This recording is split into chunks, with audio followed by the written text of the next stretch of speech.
I'm not an attorney, but you'll figure out very quickly. Local zoning ordinance is not superseded by anything except state law. In other words, a local zoning ordinance is the law for the local and would, as it goes on up through various courts, that local law is primary and is not superseded by county or by state or by federal.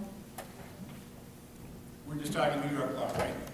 So counties do not have land, in New York, do not have land use authority.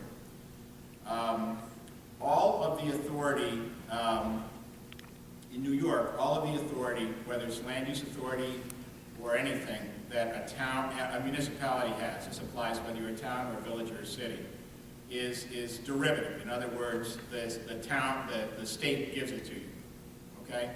But the authority that the state has given to municipalities in the area of land use law, whether they have zoning or a lot of towns don't have zoning, whether you have zoning or not, is extremely broad.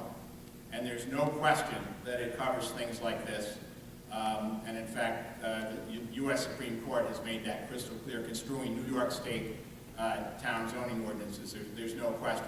The only issue that came up was because of the so-called gas mining statute, ECL 230303 subsection 2, which is what Middlefield got sued under, and Dryden also in Tompkins County. The issue there wasn't that the zoning of the land use authority wasn't strong enough. There's no question it is. The issue there was whether or not this gas mining statute that I just mentioned somehow preempted or took away that law, or that authority. But I don't really know, I'm not really sure I understand the question, what you're getting at when you talk about going up in the courts. Are you talking about if there's, what kind of challenge are you talking about? Well, if the state of New York gives permits to landowners and gas companies, does that permit that is given override the local zoning? No. No.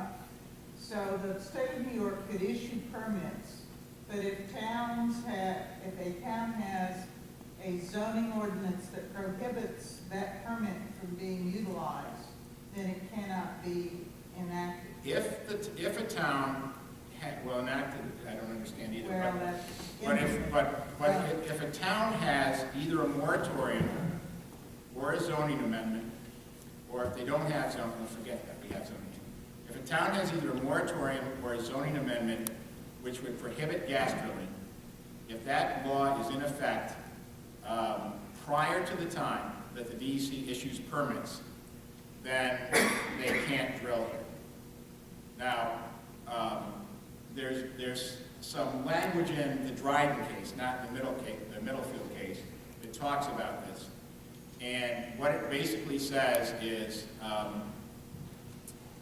because the Dryden law said if there is a permit, it's not in effect in this town.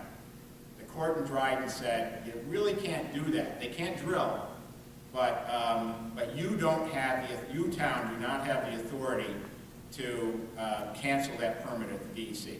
That permit's still good, in other words, because it's not for you to bring that back or whatever. But that doesn't mean, and the court was crystal clear, that doesn't mean that somebody can use that permit in your town. And that's what the court said. The analogy that my wife came up with, which I think is really good, is if we were in some place where the guy who was asking questions happened to be from Bulgaria. So that's why we got Bulgaria in our minds. But if this guy comes here and he's got a Bulgarian driver's license, what the court was saying is, you, New York, so here we're talking about, zoning local, but it's the same. You, New York, do not have the legal authority to say that Bulgarian driver's licenses are invalid, which is what the Dryden case said. But you absolutely have the right to say you can't use that having a driver's license from Bulgaria does not entitle you to drive on our New York State roads. So if they get a permit, if we've got the law in, they've got a permit, we can't say that permit's invalid any more than we can say that Bulgarian driver's license is invalid. But that Bulgarian driver's license and that permit does not allow them to drive on New York State roads or drill in our town.